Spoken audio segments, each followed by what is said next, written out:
Pessoal, estamos iniciando aqui agora mais um podcast nosso Agro em Debate, realizado pelo escritório João Domingos Advogado, da Fortaleza Jurídica do Produtor Rural. E o episódio de hoje é externo e por isso ele é mega especial. Estamos aqui na Fazenda Garrafão, no Vale do Araguaia, Goiano, fazenda de propriedade do senhor Jânio Darro, que é um grande empresário, produtor rural e político também. E viemos aqui hoje para conhecer um pouco mais sobre essa trajetória. Senhor Jânio, muito obrigado por ter nos recebido. Eu que agradeço, Leandro. Muito obrigado, viu? Muito obrigado por estar aqui. Tudo bem. Então vamos lá do início. O senhor é natural de Trindade. Natural de Trindade. Como que foi o início da vida do senhor assim, na questão do agronegócio? A família, seus pais já eram do agro? Seu pai era produtor rural? Como que foi? Não, Leandro, meu pai era alfaiate, né? Minha mãe, dona de casa. Mas minha mãe, ela tem a origem dos pais dela na fazenda, né? Naquela época falava assim, nasceu na roça. Sim, sim. Então minha mãe Não, nasceu na roça. literalmente, né? Geralmente é literalmente. Minha mãe é ali da região dos Dourados. Região dos Dourados fica ali entre Abadia e Aparecida. Hoje ali está tudo habitado, então urbanizou tudo. Mas aí eu fiz veterinária. Então, quando eu fiz veterinária, então eu me apaixonei pelo campo, pela atividade rural. Então, quando eu tive a primeira oportunidade de comprar o primeiro pedaço de terra, eu não titubeei, eu tinha certeza que era aquilo ali que eu queria mesmo. E aonde que foi esse primeiro? Foi essa aqui Foi já? Em Trindade. Foi em Trindade. Foi em Trindade. Foi em 1993. 93. Nós começamos a confecção em 1984. Eu formei em 1980, Leandro. Eu casei e formei no mesmo mês. Colei grau e casei no mês de dezembro de 1980. E trabalhei na Emater, fui trabalhar na Emater lá em Itaguaru, trabalhei, dei assistência lá durante 6 meses, eu trabalhando na Emater, dando assistência no campo, serviço de extensão rural, nas propriedades, nas pequenas propriedades. Ele era pecuária? Lá da região, era pecuária. E lá era uma pecuária, principalmente atividade leiteira. Então, principalmente porque a gente trabalhava com os pequenos e médios produtores. Então, eu fiz esse trabalho de extensão rural na Emater e deixei a Emater em 1983. Em 1984, nós iniciamos a empresa Nova Moda Confecções, que detém a marca Jandarro. Detém a marca Jandarro. Que veio a Jandarro. Que veio, então, aí que surgiu a Jandarro, que começou a Jandarro em 1984. Em 1993, depois de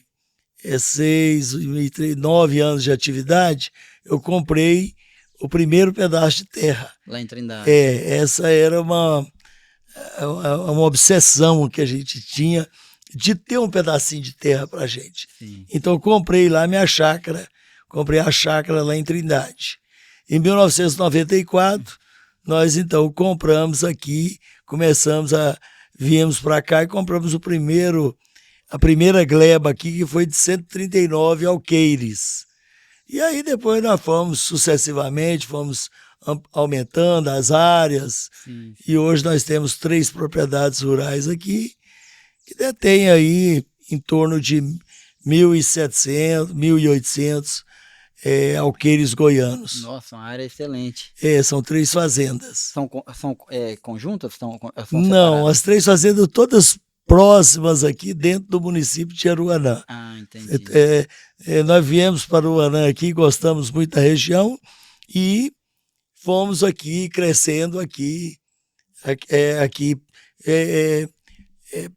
ampliando aqui, né? Sim. Com alguns vizinhos que tiveram interesse em nos vender e também outras fazendas próximas aqui. E quando o senhor veio para cá, porque hoje o Vale do Araguaia é famoso, né? É uma região pujante e tudo, mas naquela época assim, sempre foi uma região muito boa, mas não tinha o mesmo, o mesmo desejo que tem hoje, né? Assim, a demanda, né, aqui pela região e tudo. Não tinha tanta logística, né? Não tinha tanta estrutura, Exatamente. né? O Vale do Araguaia era uma região que prometia, mas era uma coisa ainda assim que as pessoas ainda não acreditavam muito, Sim. né? Então, as pessoas não acreditavam muito. Olha lá, mas Vale do Araguaia, mas lá as terras, é, lá é bom para isso, para aquilo, não é muito úmido, não é muito molhado, não é muita areia. Uhum. Não, gente, lá tem muita terra vermelha, tem muita terra Tem boa, de tudo. tem, tem terra boa, tem areia, tem varjão, mas então tem de tudo. É uma região onde tem uma diversidade na sua formação de Sim. terreno, mas que tem um microclima muito bom. Uma região que chove bem e uma região que responde muito bem a tudo aquilo que você faz na terra. Então, se você põe capim, se você prepara ela bem, aduba, um pouquinho de calcário, porque aqui Sim, sim. demanda um pouco de Pede. calcário, porque o cerrado demanda, Sim. né, que você faça a correção.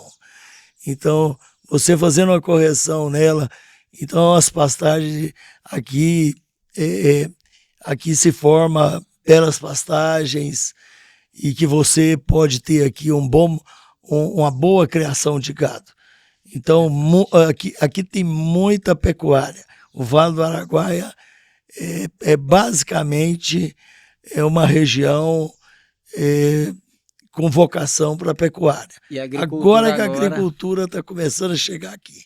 Nós tivemos um amigo nosso que planta ali em Nova Crixás, o pessoal da família Junqueira ali, na fazenda do seu Nelson Junqueira, é o filho com os sobrinhos que plantam ali, e teve um talhão deles lá esse ano, que área de terceiro ano de plantio de soja, um talhão de 300 hectares que deu 80 sacas de soja de média. Então, assim, mostra realmente aquilo que o senhor falou, dos mesmos níveis de produtividade que a gente vê ali em Rio Verde, na região sul, né? Que mostra que equivale de fato aqui às propriedades hoje, né? Exatamente. Nós temos hoje aqui alcançado níveis que competem com qualquer região do estado de Goiás e do Brasil.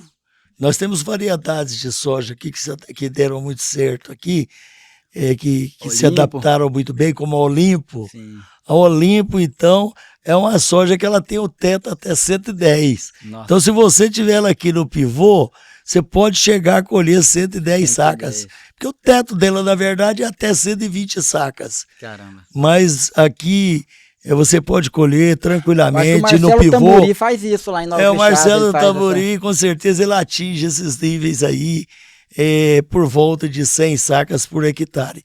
E no sequeiro aqui, a gente tem visto muitas áreas aí de Olimpo com 80 sacas. 80. Nós tivemos nessa fazenda, que é a Fazenda Garrafão, nós tivemos lá na Fazenda Três Barras também, Olimpo com níveis acima de 80 sacas. Nós temos outras variedades também, como a Anel 790, que também são sojas que têm um teto alto, um teto aí de 100 sacas, e que a gente obtém aqui na casa de 70, 75, Excelente. ou 78 e até 80 sacas também aqui na nossa região.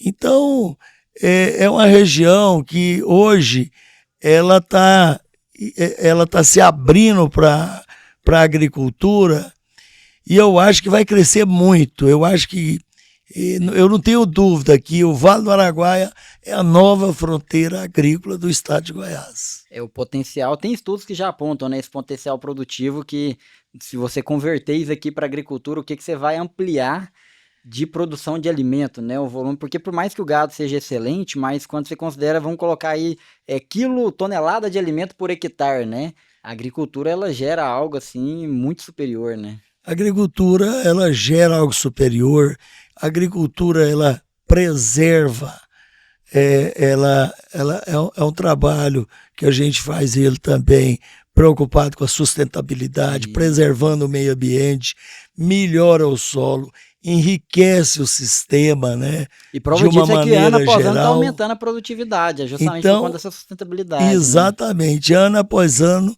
está aumentando a produtividade, porque nós temos muitas áreas no Vale do Araguaia, porque ao contrário do que muita gente pensa, que a agricultura ela vem desmatando, acabando com tudo. De maneira alguma. Nós temos uma preocupação com a sustentabilidade. Então, o que nós precisamos, nós temos muitas áreas que são pastagens degradadas. Sim. Então, a única coisa que precisa, às vezes, é a utilização melhor dessas pastagens.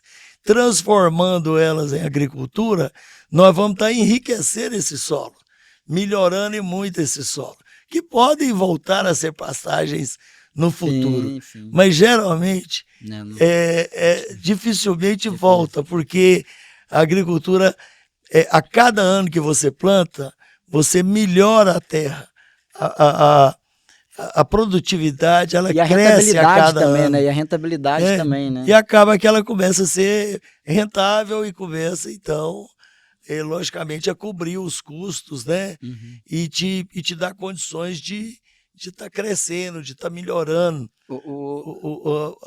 a sua produção. Seu Jânio, a região do Vale do Araguaia, como é muito novo que começou os grãos, então é uma região que ela nunca foi de ter muitos armazéns de grãos, né?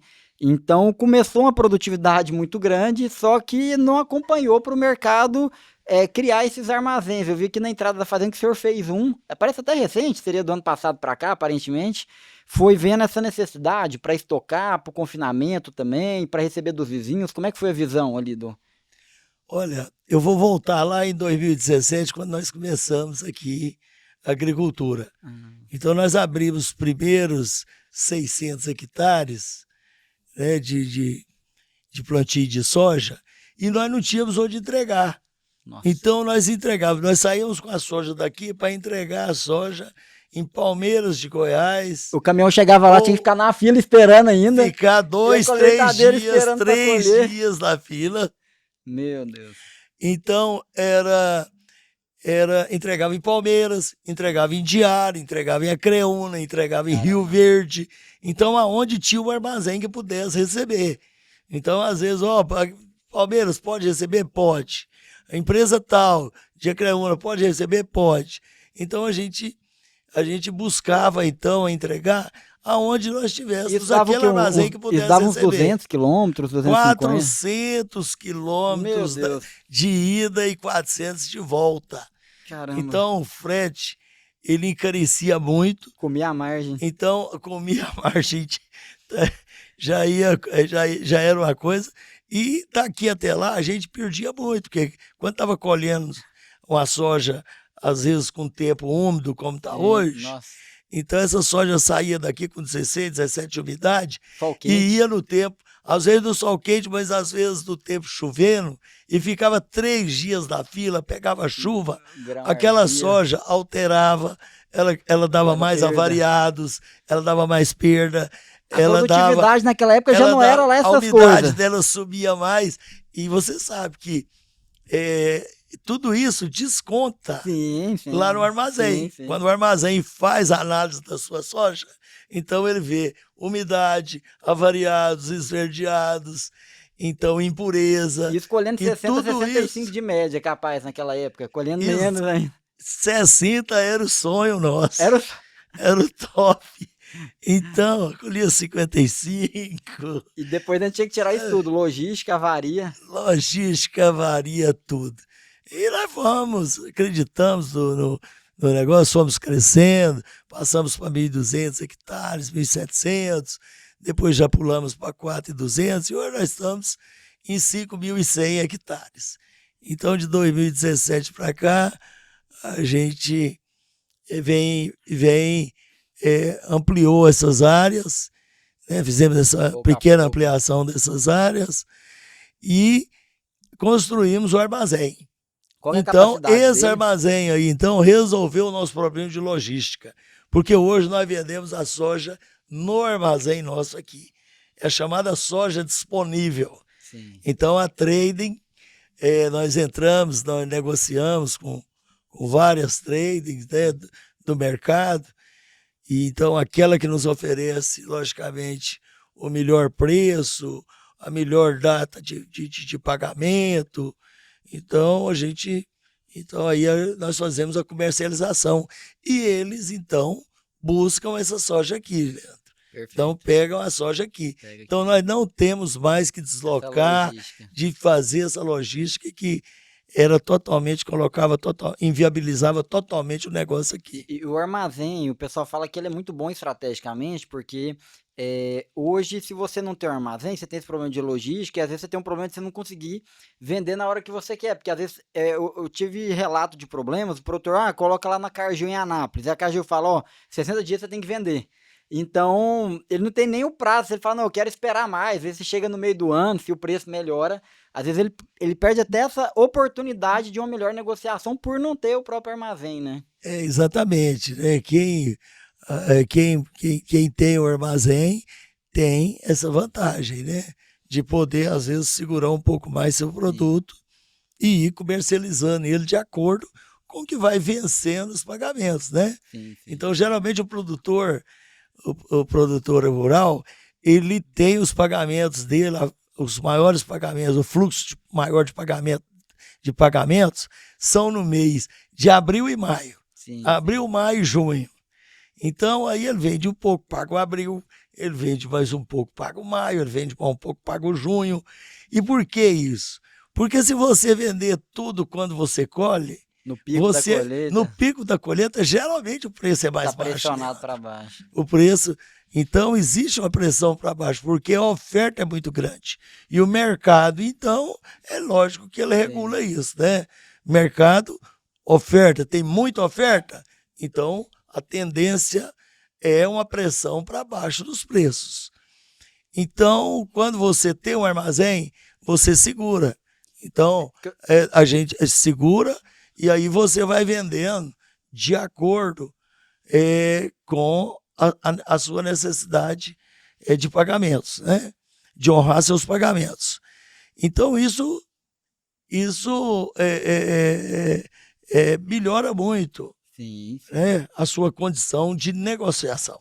E a rentabilidade, né? Porque se você vende uma soja por 110 é uma coisa, você vende ela por 120, sua margem é outra, totalmente diferente. Porque quando você tem uma soja no mês de maio, a soja no mês de março, você está no auge da colheita. Sim. Fevereiro e março, você está no pico da colheita. Então, se você segura abril, aí já está acabando as colheitas. Então, toda aquela soja que a gente chama de soja balcão, ela já foi embora. Que era a soja que nós vendíamos aqui, ofertávamos no mercado aqui, antes de ter o armazém. Era a soja balcão. Uhum. A gente vendia a soja balcão para os armazéns, para os compradores, né? Ou para trade, ou para os armazéns que compravam, né? Tem vários armazéns que compram a soja do produtor no balcão. Então, é aquela soja que você chega e entrega lá. Então, quando é soja balcão, você entrega ela quando você está produzindo, quando você está colhendo. Então, chega em abril, já começa a acabar a soja balcão. Quando é maio, aí não tem soja balcão mais. Aí quem tem soja é só a soja disponível. Aí você começa... Então, aí que a soja pode dar uma pequena alta. Sim. Então, aí a soja pode aumentar o preço, né? Você ter uma condição de negócio melhor. Então, a partir de maio, de junho, de julho. Então, o armazém aqui, qual que é a capacidade que o senhor fez? Quantas mil sacas? Esse armazém aí, ele é um armazém pequeno, a capacidade estática dele é para 200 mil sacas, mas nós estamos com um projeto dele aí para ampliação. Sim. Ou para 300 mil sacas, ou para 400, ou para 500. Vai depender da linha de financiamento. O projeto está pronto, a Kepler Esse armazém é da Kepler, né? Então já fizemos o projeto, a Kepler já terminou o projeto, vai apresentar para nós o projeto na semana que vem, e nós vamos então apresentar esse projeto aí para o mercado financeiro, né? O que seria o custo? Então, para ver a questão do financiamento. Então, nós estamos vendo aí que a necessidade é muito grande. Sim. Então, tem linhas hoje aí que são atrativas. Sim. Linhas aí de juros subsidiados aí a longo prazo. Sim. Então, provavelmente, nós vamos ampliar o armazém esse ano. Primeiro, porque ele não atende à nossa necessidade. Segundo, que além da nossa necessidade, nós temos aqui a região. Sim. Então, a procura esse ano foi muito grande. Você me perguntou, Leandro, esse ano é o segundo ano do armazém. No início da entrevista, você me perguntou, é o segundo sabe, ano. quanto tempo o armazém era novo. O ano passado foi o primeiro ano dele, foi um ano assim, quase que experimental. E o ano passado também foi um ano atípico. Sim, o El Niño. Foi o El Niño, não choveu, então a produção foi muito baixa. Então, coube a produção toda. Coube dos vizinhos, mas esse ano a safra recorde. Deus foi muito generoso conosco, né? Foi muita chuva. Compensou. Foi chuva na hora certa. Bem distribuída. Parou bem distribuída, parou de chover um pouquinho para colher. Então colhemos uma soja que pesou bem. Então nós já fomos colhendo, escoando a soja, porque geralmente a gente 30%, 40%, a gente vende também. Já anteriormente, a gente já fecha o negócio para já ir colhendo e já entregando, e depois a gente segura 60% da produção, como nós estamos segurando. E os produtores também, e como a procura esse ano foi muito grande, e eu acredito que essa tendência é crescente, então nós vamos ampliar o nosso armazém. E também por causa da safrinha de milho. Sim, se a safrinha de milho der certo, nós vamos precisar de mais silos lá para receber. E o armazém ele foi projetado para crescer. Então ele tem a parte de moega, que foi dimensionada, que não precisa de ampliação, a parte de pré-limpeza. Que já foi tudo estruturado, já numa possível ampliação futura. O secador dele também atende uma demanda maior. Então, o que ele precisa são só de reservatórios, que são os silos, né? Aqueles silos graneleiros, para receber um pouco mais de grãos. Excelente, muito importante. Isso mostra como que é interessante a agricultura, o que ela gera. Primeiro, a produtividade gera um valor maior, vamos dizer assim, um VGV da produção pecuária, né? E ela gera mais divisas, né? Ela gera mais empregos e você faz um investimento desse, então o investimento desse você gera empregos ali também nas obras, enfim, né? Agrega valor, né? Agrega mais valor na região, né? A agricultura, eu não vou dizer que você dobra o número de vagas de emprego em relação à pecuária. Você triplica e muitas vezes. É mesmo? Você multiplica, triplica não, você multiplica e muitas vezes. Porque a pecuária, você, uma pessoa, cuida de 1000 bois. Sim. Tá? Então, quando você vai plantar 1000 hectares de soja, ou de qualquer outra, ou de milho, ou de arroz, então demanda muito mais mão de obra. E mais qualificada, que recebe mais também. A mais qualificada, e hoje isso está trazendo muita tecnologia para o campo, trazendo muitas oportunidades, né? E que estão dando muitas oportunidades aí para as pessoas, para elas poderem se desenvolver cada vez mais. É uma mudança, assim, é uma virada de chave.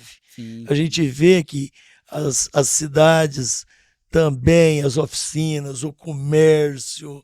Então, a movimentação de tudo que gera de de novas empresas e de novos empregos em torno do negócio também nas cidades próximas, mais próximas. O desenvolvimento socioeconômico, né, da Exatamente, região, é maravilhoso. O desenvolvimento socioeconômico da região cresce muito. Seu Eugênio, eu queria conhecer um pouco mais, voltar ali na história da empresa do senhor. Porque, assim, o que me chama a atenção? Tem uma estatística aí do Sebrae que fala que das empresas que abrem no Brasil, em 2 anos, 50% fecha. Pelo que o senhor colocou, a Agenda Arroz já está com mais de 40 anos, né, de existência. Então, assim, se tivesse uma estatística de 40 anos de mortalidade, eu acho que seria assim, 0,0001 é a taxa de sobrevivência, porque sabemos o quanto é difícil. O senhor atravessou um período ali da década de 80 e 90, que era um período de uma inflação surreal, né? Eu não vivi ela, mas pelo que a gente vê os relatos, o que a gente passa hoje é bem pequeno, né?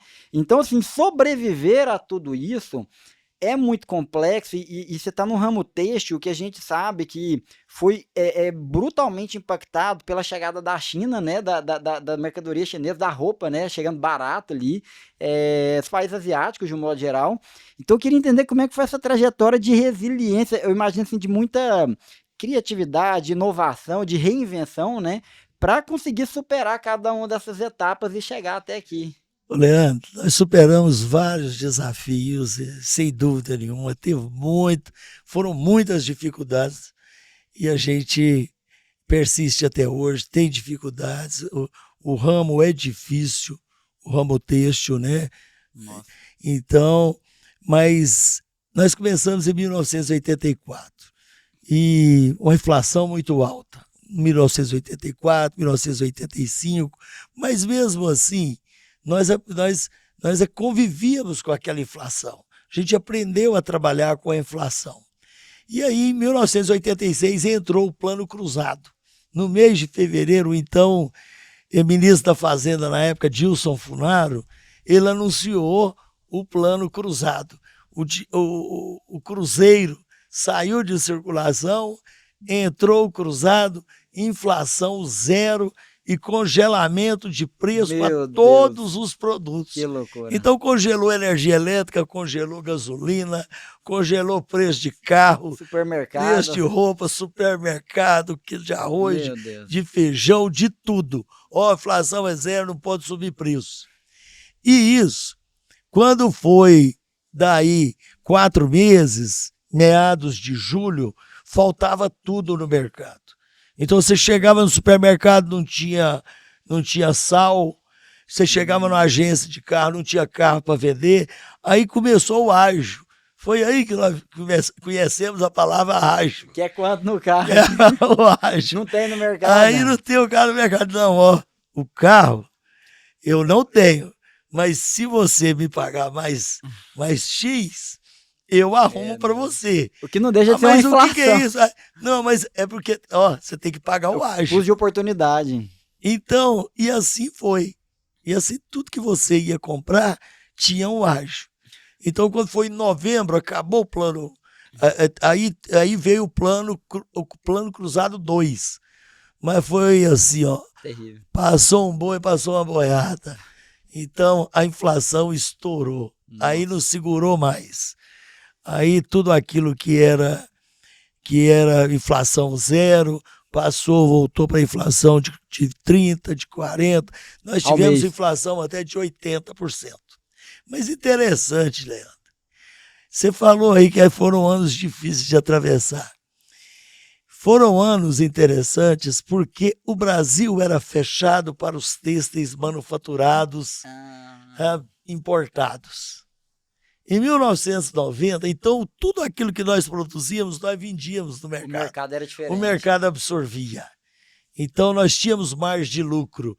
E a gente tinha também, a gente se defendia dessa velocidade da inflação, que era uma inflação diária, nós tínhamos mecanismos para isso.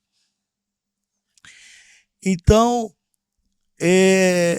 em 1990, o então presidente Fernando Collor de Mello assinou a abertura da importação de têxteis manufaturados a partir de 2000. Então ele deu 10 anos para o mercado se preparar para isso. E interessante, durante os anos 90 foram os anos de ouro. A gente crescia 20%, 30% ao ano. Caramba.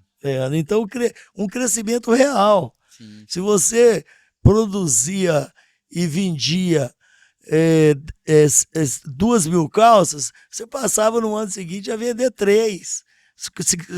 Era 50%. Aí depois, no ano seguinte, vendia 6.000. Então, um crescimento muito rápido. Então, com esse crescimento, então nós tivemos a oportunidade, aí já é uma coisa também de ter o feeling para o negócio, Sim, né? sim. De vir para o negócio, para o ramo rural, de comprar propriedades. Não é que era fácil. O dinheiro era fácil, o lucro era grande, então eu vou comprar uma fazenda. Não, era aquela coisa, aquele dia a dia que a gente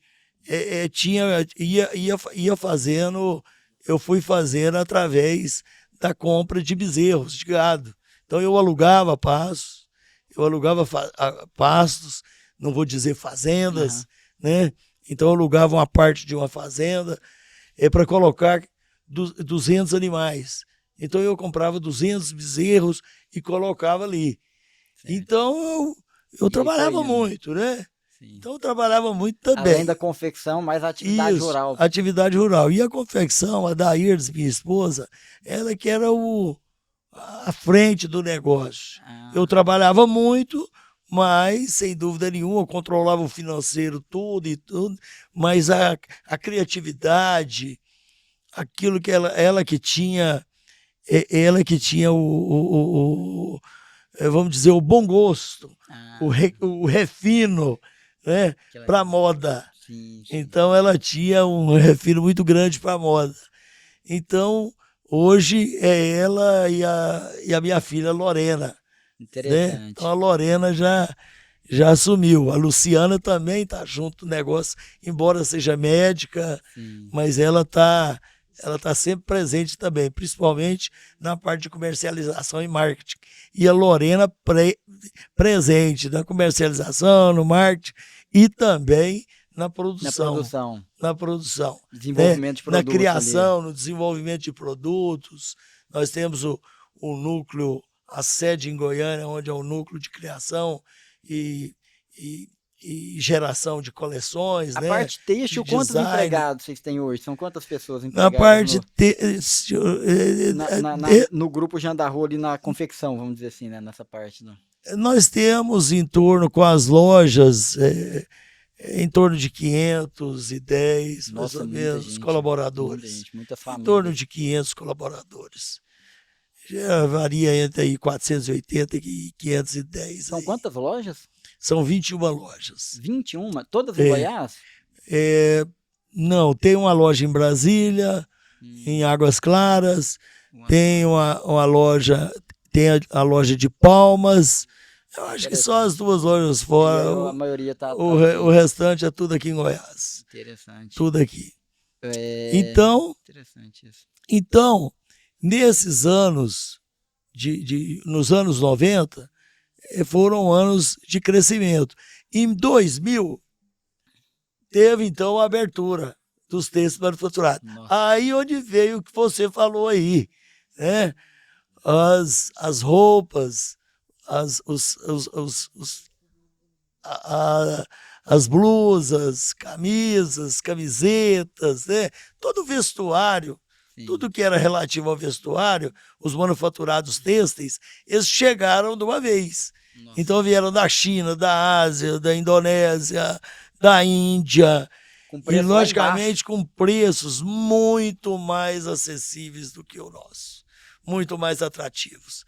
Então, todas as confecções sentiram muito esse impacto. Então isso aí foi uma mudança radical.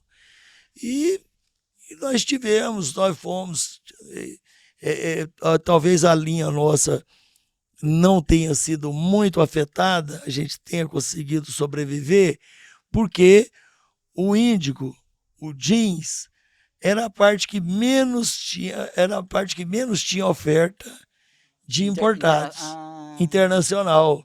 Então o jeans nacional, ele era muito competitivo. Um mercado É um jeans muito bom. Um jeans muito bom. E o jeans que tinha lá fora, ele era mais caro do que o nosso. Nossa, que maravilha. Ele era mais caro do que o nosso. Então, o setor que mais foi atingido foi o setor de malharia e o setor de tecidos planos. Entendi. Camisa, vestidos, Sim. Roupas de uma maneira geral. E de qualquer forma, o que eu vejo assim, o senhor conseguiu criar uma marca muito forte, porque quando você tem essa disputa de commodity, a questão é você conseguir agregar percepção de valor à marca, né?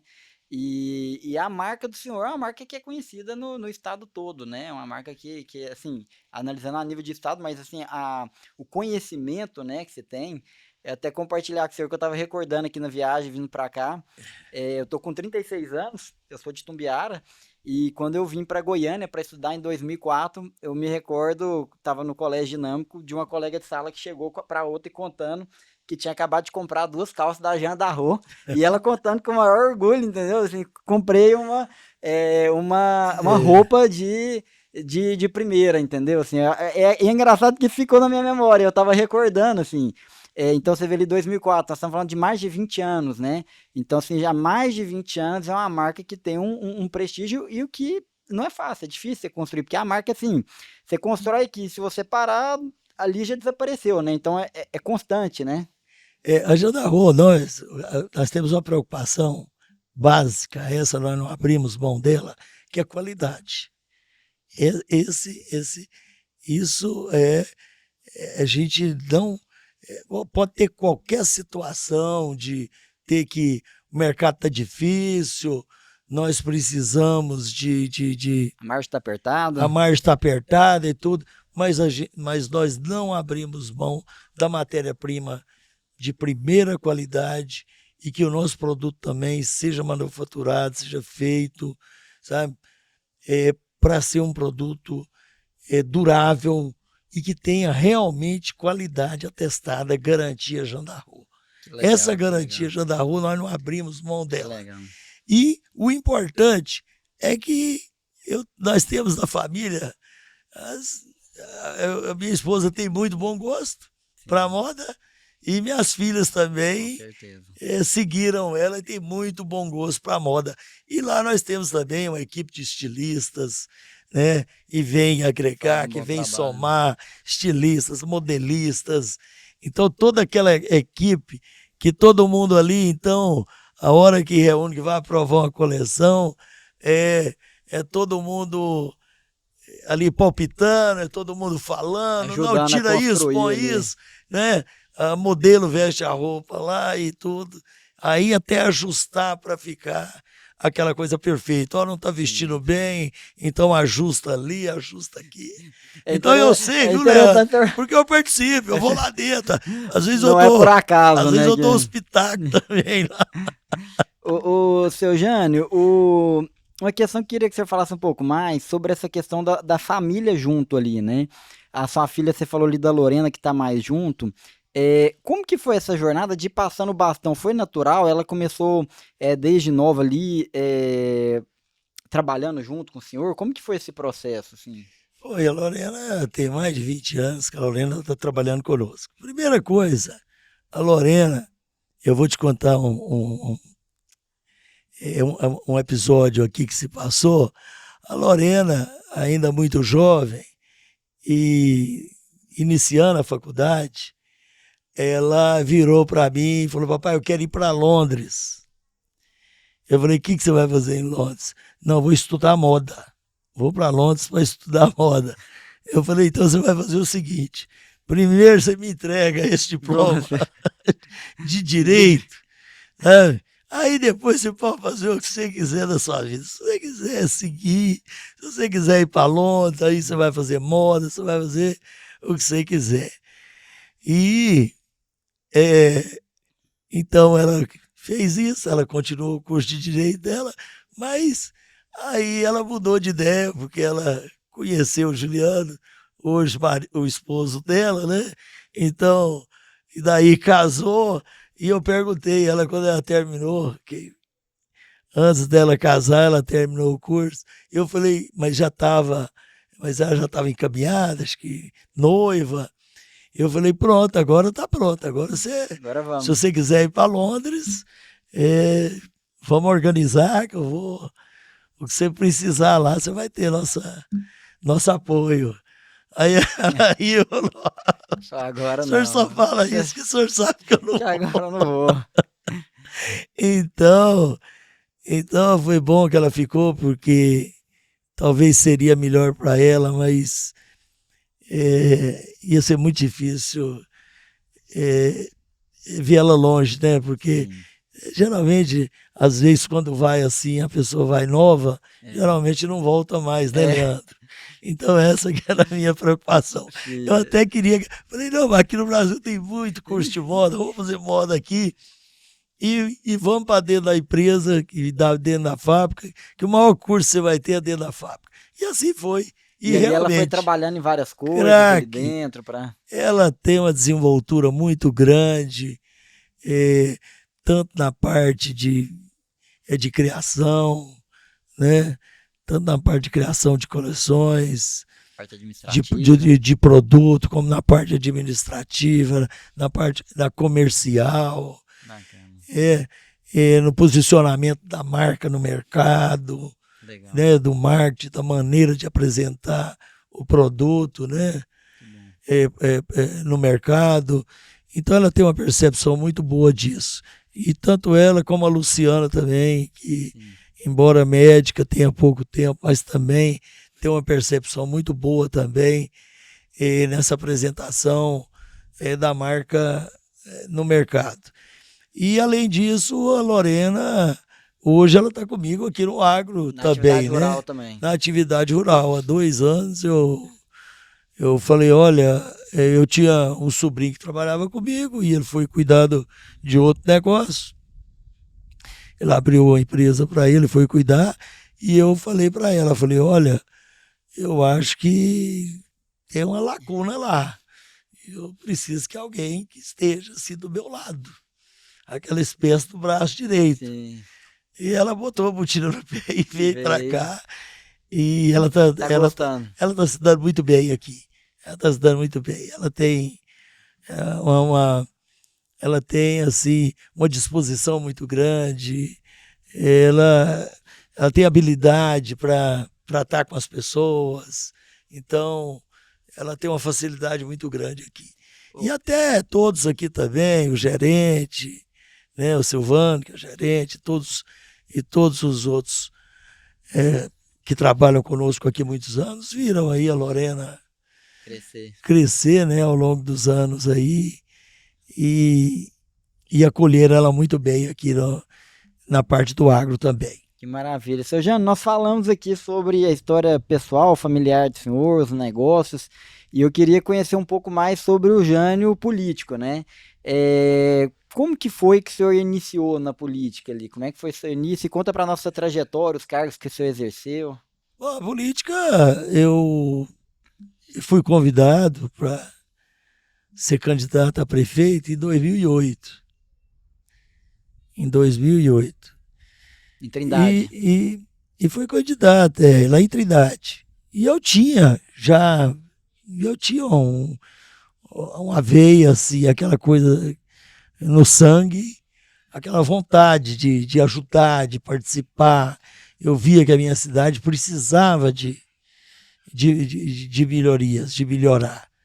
Eu nasci em Trindade, cresci ali e tudo.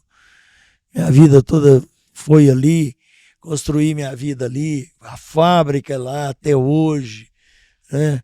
O meu primeiro pedaço de chão que eu comprei, minha chácara, falei que foi lá também. Então eu tenho uma relação assim com Trindade, uma relação umbilical. Uhum. E aquilo mexeu comigo. Quando me convidaram, você tem perfil, está na hora de se ajudar, aquela coisa, né? Que é a conversa de políticos, os mais tarimbados, sabe? Começa aí, eu falei, uai, podemos pensar nisso, não? Por que não? Por que não? E fui candidato, então, em 2008, e perdi a eleição. Achei a eleição, assim, Não gostei da maneira, achei um negócio muito baixo, uma coisa assim, uma política. Eu estava preparada para um debate de alto nível e eu cheguei ali, aquela coisa onde envolvia nome da família, tanta coisa que tentam desconstruir aquela imagem e tudo aquilo que a gente construiu, né, ao longo de anos, preservando família. De repente você expõe tudo, você expõe sua família, você expõe sua esposa, suas filhas, seu pai, seus pais, você expõe tudo. Então está tudo ali, sendo atacado, agredido de forma violenta, e aquilo me assustou muito. Me assustou, e eu falei, olha, isso para mim mais nunca. Perdi a eleição por 2%. Falei, agradeço a Deus, que foi a melhor coisa. E falei, nunca mais. Daí 2 anos eu era candidato a deputado. 2010. Porque é o ditado que você entra na política pela mão dos amigos e não sai por causa dos inimigos. Então eu falava que eu não ia mais mexer com política, mas a gente sentia que existia sempre uma preocupação de desconstrução da imagem da gente. Sim. Pelo temor de que eu viesse. Não podia deixar você crescer. Que eu não podia deixar eu crescer e eu ser candidato. E aí eu falei com a minha esposa que ela não queria de jeito nenhum. Falei, vou ser candidato a deputado porque eu preciso de ter voz. Depois que entra na política, não adianta você recuar, que você sempre vai ser visto como uma ameaça. Então, por isso, eu fui candidato a deputado. Fui o segundo mais votado do estado. É mesmo? O primeiro foi o Helder Valim.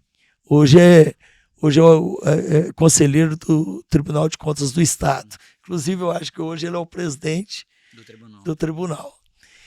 Então, o Valim, ele teve 49 mil votos. Ele foi presidente da Assembleia na época? Foi presidente. Ele era presidente e candidato à reeleição.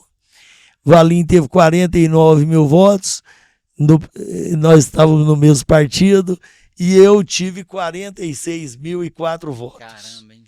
E isso com um colégio eleitoral desse tamanhozinho, comparado com outros municípios, né? Então, eu achei aquilo interessante, falei, olha, deu certo a campanha, então foi uma campanha bacana, trabalhei muito também, fiz muita campanha, Trindade me deu uma votação muito expressiva. Em 2012, 2 anos depois, eu era candidato a prefeito de Trindade, porque o meu propósito era ser prefeito, naquela época, era ser prefeito de Trindade. Então eu fui candidato contra o prefeito que eu perdi, que era candidato à reeleição, né? E tinha outros candidatos também. Então eu fui eleito em 2012 prefeito de Trindade. Então fui prefeito de 2013 a 2020, porque eu fui reeleito em 2016. Excelente. Então fui prefeito de Trindade 8 anos. Então, e foi um período que Trindade deu foi um período de muito trabalho, de muita transformação. Trabalhamos muito a infraestrutura de Trindade. Mudamos totalmente a cara de Trindade. Asfaltamos todas as ruas, todos os bairros. Né? Modernizamos a cidade, construímos. A infraestrutura foi muito grande, tanto na questão de asfalto novo, de recapeamento, de estradas vicinais. Então, a cidade, então, prosperou e cresceu muito. Na área da saúde também não foi diferente. Construímos uma UPA que, durante os 4 anos que eu entreguei ela no final do primeiro mandato, então, os 4 anos que ela era referência nacional para o Ministério da Saúde. É mesmo? Então ela era referência. O Ministério falava, ó, é uma das melhores UPAs do Brasil. Então a UPA muito bem equipada, e na área da saúde foi tudo. Todas as unidades de saúde construímos várias unidades de saúde novas, reformamos todas as outras, reforma com ampliação, melhoria, né? Troca, colocação de móveis, toda montagem toda nova, né? Estruturação interna delas, o corpo médico, de enfermeiras, de tudo. Então a saúde de Trindade passou a ser um dos melhores saúdes do estado de Goiás, Nesse sem período dúvida houve um nenhuma. aumento expressivo da população também, né? Talvez o pessoal Houve um aumento expressivo da população, porque as pessoas... Atraiu mais as pessoas. Atraiu Reteve, as né? Atraiu pessoas. e reteve, né? E também porque eu asfaltei, quando eu cheguei, por exemplo, chegava num bairro, aí aquele bairro, ele tinha, vamos dizer, a linha de ônibus asfaltada. Passava o ônibus assim, vinha umas 3 ruas dentro do bairro asfaltada. E eu chegava com a minha equipe, secretário de obras, e a equipe de construção de asfalto, meio-fio e calçadas, chegava, abria o mapa, falava, mas olha, aquela parte lá, ó, que está tudo dentro ainda que está totalmente desabitada, lá tem essas ruas, ó, tá isso aqui. Então a gente ia e asfaltava tudo. Então aquilo a população surpreendia, falava, mas ele asfalta até onde não tem gente morando. Não tem gente morando. Aí o que acontece? Aí a construção civil veio. Veio com força. Veio com força. E eu facilitava, né, a concessão, né, de alvará de construção. Não, de alvará de construção, né, para a construção civil. Então aí a construção civil entrou forte em Trindade, isso gerou muito emprego e trouxe muita gente para morar em Trindade, né? Com certeza. Então com isso eu ampliei muito a área médica, criamos um programa que era o Melhor em Casa, que os pacientes eram atendidos em casa. Nós tínhamos quando eu saí, nós tínhamos 180 pacientes acamados e todos eles receberam cama hospitalar. Então eu tinha um hospital de 180 leitos domiciliar. Ali a pessoa recebia a equipe multiprofissional, com médico, enfermeira, técnico de enfermagem, nutricionista, fisioterapeuta, dentista. Então, fonoaudiólogo, toda a equipe, porque aquela pessoa, às vezes, um AVC, ele não dava conta. Então, as camas eram todas camas próprias, você tirava a pessoa daquela condição, sabe? A alimentação todinha, alimentação parenteral, alimentação daquela pessoa, ajuda para a família, que às vezes a mulher não podia trabalhar porque o marido tinha que cuidar do marido.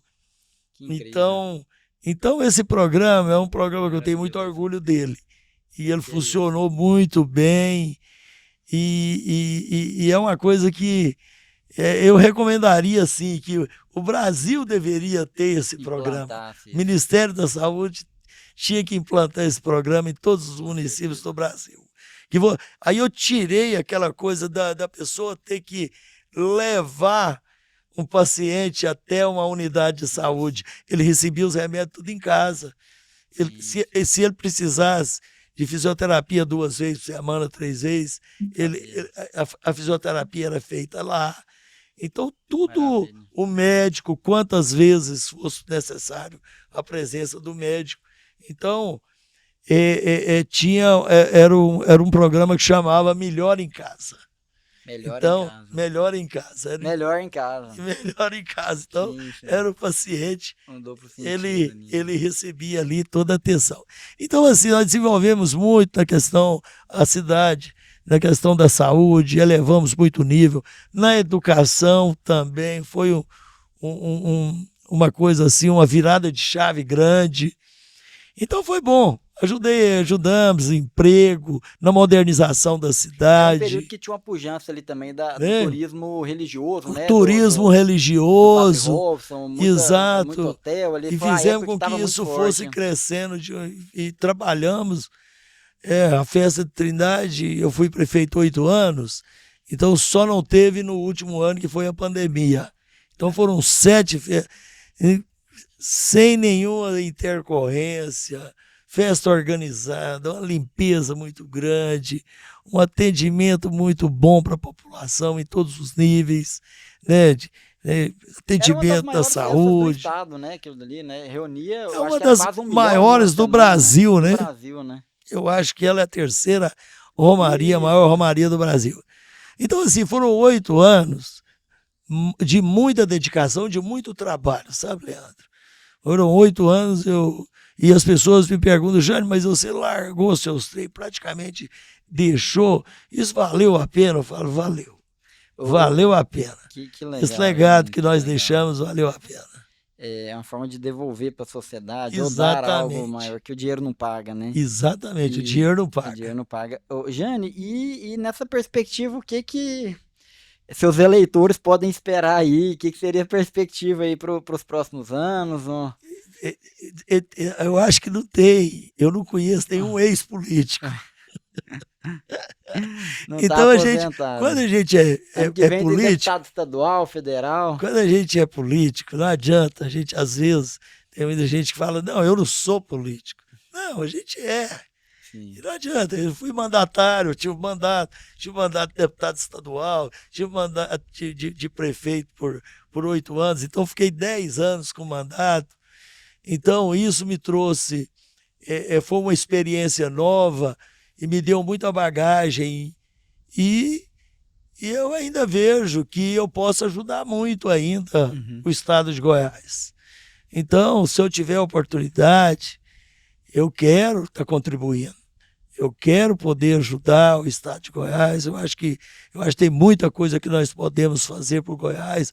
Goiás é um estado pujante, é um estado forte, é um estado que tem muita coisa para crescer. Nós estamos aqui no Vale do Araguaia. O Vale do Araguaia tem um potencial muito grande. Nós precisamos de trazer energia para cá. Tem um potencial muito grande, mas depende de algumas coisas. Para que as indústrias possam vir para cá, né? As indústrias de alimento, as indústrias de transformação, né? Para que possam vir para cá.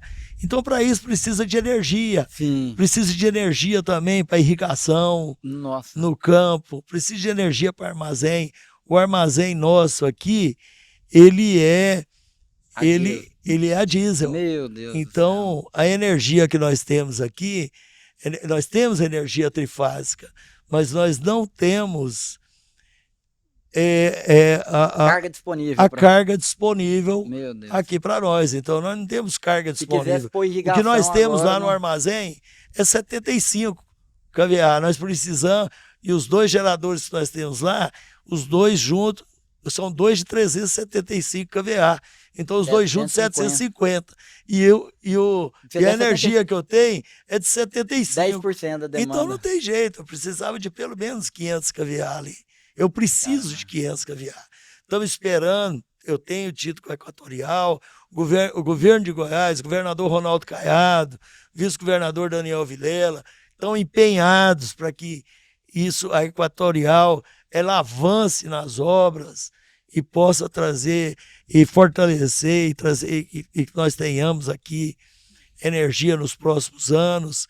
Então, Equatorial tem tido com o pessoal da Equatorial, eles estão trazendo um linhão lá de Montes Claros. Está subindo? É de Montes Claros para cá, ou é de Bom Jardim?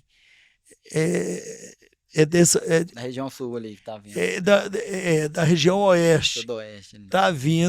Tá vindo para cá, para nos atender aqui em Aruanã. Mas nós precisamos de avançar muito mais. Sim. Então está previsto para 2029, está previsto um leilão agora da ANEEL para outubro e previsto para 2029 nós temos uma linha de transmissão no Vale do Araguaia. Porque o Vale do Araguaia não tem linha de transmissão. Meu Deus. Então o Vale do Araguaia, no Mato Grosso, tem linhas de transmissão com disponibilidade de carga. Então eles estão avançando muito mais. Então nós vamos poder avançar muito mais aqui. Vão ser mais armazéns. Nós vamos atrair indústrias para cá, esmagadoras, né? Sim. Que o óleo já vai sair daqui, já vai fazer o óleo, o farelo, a soja não vai ser só soja para ir para o porto. Só o produto in natura, né? Não é só para ir para o porto. Só commodity, vai ter ali um... Não vai ser só commodity. Que agrega mais valor. Vamos agregar mais valor, vamos produzir isso, nós vamos conseguir chegar com alimentos mais baratos na mesa do consumidor. Esse é o futuro do Vale. Então Goiás tem um potencial muito grande. Eu acho que hoje, com a minha experiência, eu posso contribuir, quero contribuir. E eu tenho disposição para ir para uma campanha, para disputar uma eleição, né? Eu acho que eu ainda tenho muita lenha para queimar ainda, Leandro. Sim. Então eu vou usar essa minha experiência em favor do meu estado. Jânio, acho que você falou um negócio interessante aí da energia no agro, né? Pelo que eu vejo dos nossos clientes, são produtores rurais, eu acho que tem uma pauta para quem for concorrer à política, um cargo de mandato, né, de deputado, é o deputado da energia no agro, porque assim, você tem tantas coisas, tantas necessidades no agro, mas a energia, ela desencadeia tantas coisas boas. Eu estava conversando com o Luiz, que é da empresa que chama Creforte, um amigo nosso, que ele faz esse trabalho de fazer essas linhas e tudo, os projetos. Ele falou, Leandro, só em Acreúna nós reunimos ali um grupo de 15 ou 20 produtores que juntos estão com a demanda de 400 milhões de reais de investimento em armazém e irrigação, que está represado por não ter a disponibilidade energética para poder instaurar esse projeto. Então você vê, um único município é um município pequeno. Imagina a nível de Goiás quantos bilhões de reais que você tem as pessoas com capital disponível ou linhas de financiamento disponível para investir, ter um interesse, e isso... Nossa, você põe esses bilhões que gera de imposto, de emprego, que aumenta de produtividade, é surreal, né? E todo mundo esperando. É verdade, Leandro. A energia, ela destrava o crescimento. Então, a energia, se tiver energia, disponibilidade de energia, e quando a gente fala de energia, mas por que não produzir energia eólica? É porque nós não temos linhas de transmissão. Então, não adianta produzir, não. Eólica não tem bateria. Solar. Eólica, se bem que aqui venta muito também. Então, mas a energia solar. Não tem bateria grande? Não, nós não temos.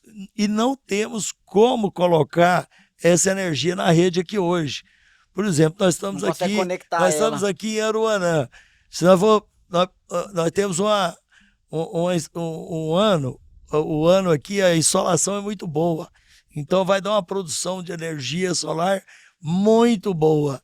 Mas a subestação de Aruanã, ela não consegue receber, ela não suporta e receber essa energia. Então, se a gente produzir energia solar aqui, nós não tem como a Equatorial receber a nossa energia.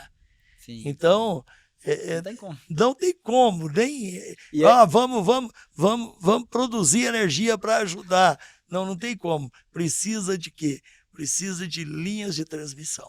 Precisa de reforçar a capacidade de distribuição.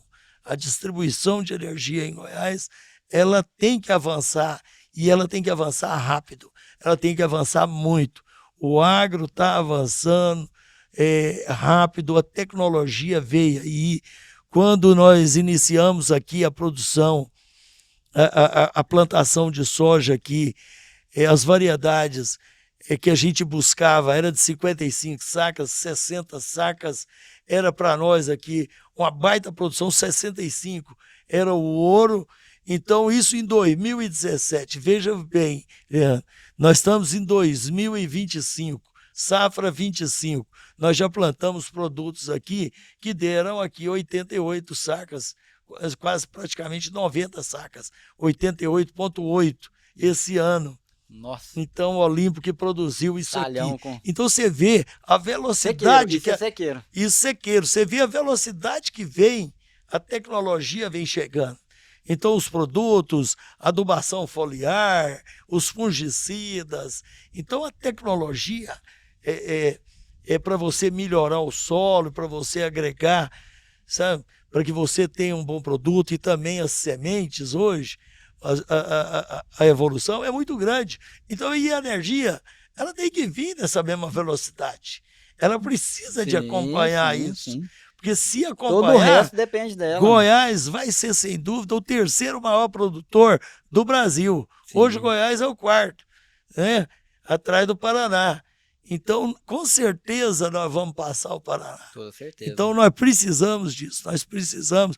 Governador Ronaldo Caiado é muito preocupado com isso, né? Tanto é que ele bateu de frente com a Enel, até a Enel vender, sair, porque ela não estava correspondendo, ela não ia fazer os investimentos. Verdade, a gente está vendo, ficou em cima ali, né? Exatamente.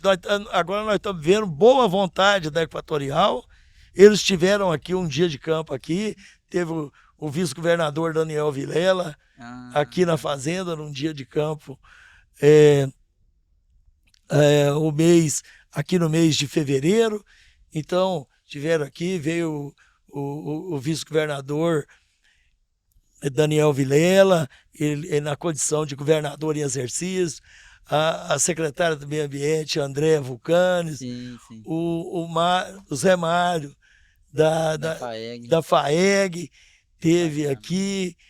Então, teve aqui um superintendente da Equatorial, era para estar o Lenner, que é o presidente, mas naquele dia coincidiu com uma reunião da Equatorial a nível de Brasil.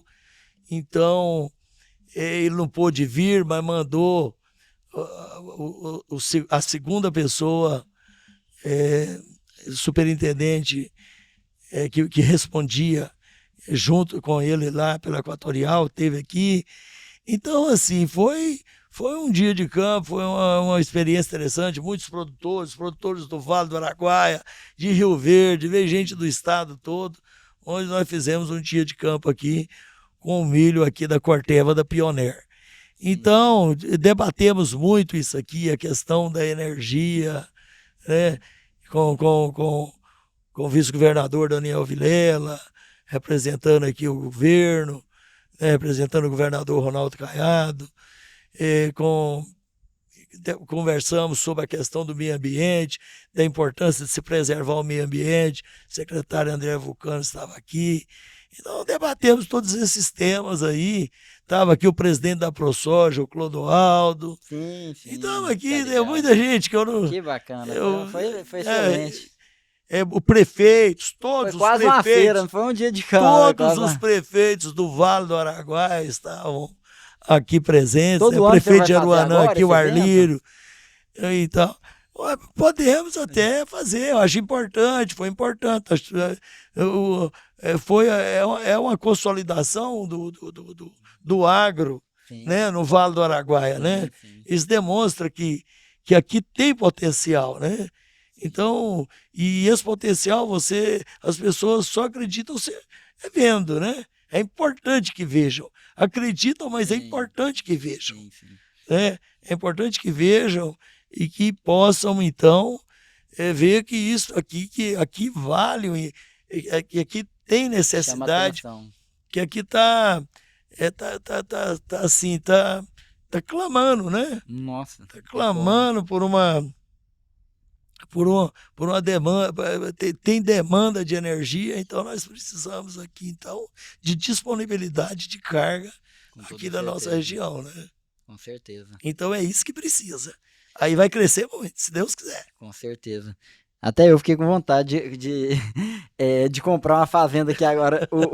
Jean, Vem que você vai ser muito eu tenho uma bem-vindo, ligação Leandro. emocional com o Vale do Araguaia, porque eu sempre morei em Tumbiara e o meu avô, chamava Iron Marmo, ele já é falecido, ele comprou fazenda, acho que na década de 60 ali em Nova Quixás, indo pro Bandeirante, ali no meio do caminho, que vai aquela estrada que era de terra, né? Logo É, depois ali que pega pro é, Bandeirante. A fazenda dele ficava ali, mais ou menos no meio do caminho atrás da venda do Elias, né? Que era a venda conhecida que tinha ali. vi essa região ali. E então a minha infância inteira eu vinha pra cá. Eu esperava chegar às férias, passava as férias todas aqui, passava subindo aqui a estrada. Então sempre tive muita conexão aqui com Araguaia.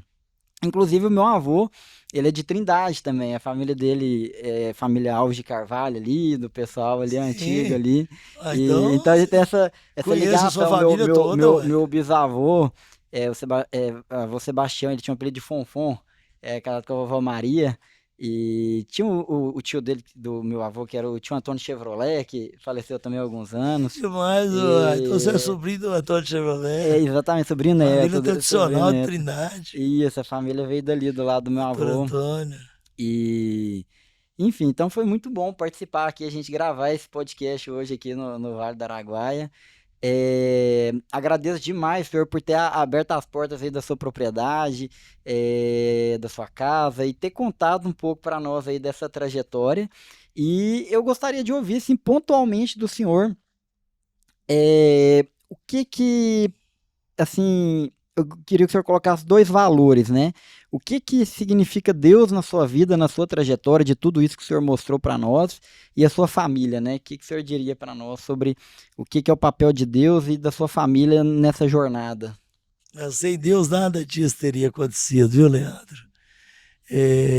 Nossa família é uma família que tem muita fé, então nós somos devotos do Divino Pai Eterno, né? Eu nasci ali bem no pé da igreja, do lado, era a nossa casa, a alfaiataria do meu pai, cresci ali, né?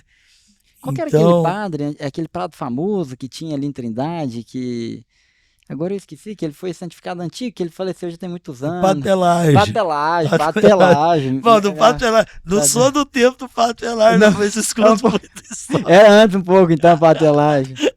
Era antes um pouco o Ah, Padre Pelágio, né? O Padre Pelágio, ele teve uma importância muito grande lá em Trindade, na devoção. Porque a devoção ao Divino Pai Eterno em Trindade, ela vem desde 1840, quando caramba. Ana e Constantino encontraram o medalhão do Divino Pai Eterno lá nas margens do córrego Barro Preto. Então encontrou o medalhão e ali eles começaram a rezar o terço em casa. E aquele terço foi crescendo, eles fizeram uma capelinha, e essa 1840? capelinha foi crescendo. E quando foi em 1900, os padres redentoristas vieram para Trindade. Em 1912, inauguraram então aquela igreja Do matriz, centro. o Santuário Velho, lá no Sim, centro. sim, sim. Né? Em 1912, inauguraram ali. Marciano. Então, aí a festa do Divino Pai Eterno, Quando não ela existia foi. nem Goiânia ainda, né? Goiânia nem É, existia ainda. e essa festa foi crescendo cada vez mais, né? E essa tradição se mantém até Da hoje, Romaria, da Romaria, do Divino Pai Eterno.